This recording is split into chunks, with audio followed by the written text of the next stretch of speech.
I'm Jared Collette, and this is KCTV English News. Seoul started distributed emergency support funding to vulnerable citizens from the 4th. The Jeju provincial government distributed emergency support in cash to 33,000 households. These households are beneficiaries of either welfare, disability, or basic pensions. Eligible citizens could check their accounts for the support funding after 5 p.m. on the 4th without any additional application or visits.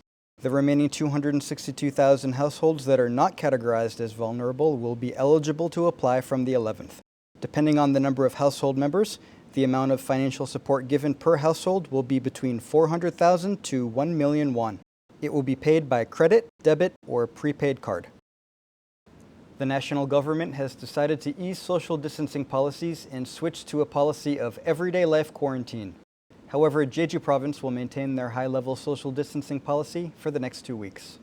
The island says that it's necessary to maintain high-intensity distancing for the next 2 weeks, as more than 200,000 tourists visited Jeju during the holiday period that ran from the 30th to the 5th of this month.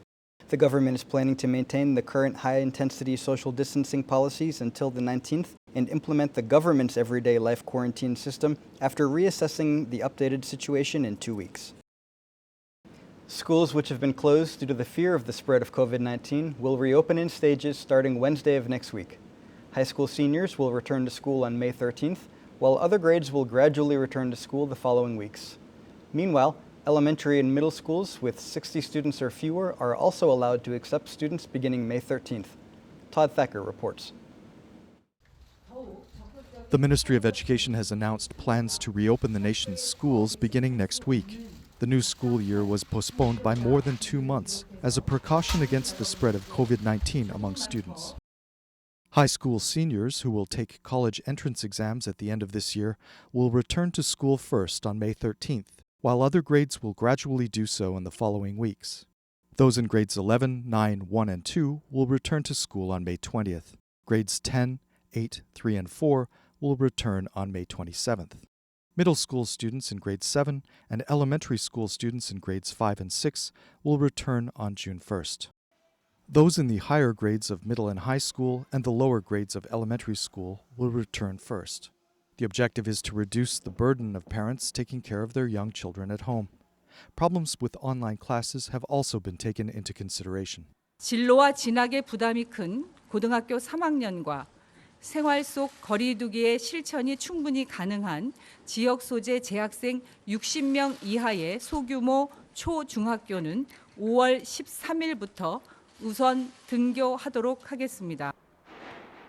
The specifics of the academic calendar will be determined by each regional education office. Factors under consideration include local infection rates and the number and density of students in their respective classrooms. New flexible class hours are also being considered. Students may be divided by grade or class to attend school at different times and may be split into morning or afternoon classes. Meanwhile, elementary and middle schools with fewer than 60 students are allowed to start beginning May 13th. In Jeju, there are 20 of these small schools, including 13 elementary schools and 7 middle schools. The Jeju Provincial Office of Education will determine the dates for school reopenings after consulting with local principals. Todd Thacker, KCTV. We're glad you were able to join us again today at KCTV English News. Please follow us on YouTube at KCTV eNews Jeju and on KCTV's VOD service. I'm Jared Collette. Take care.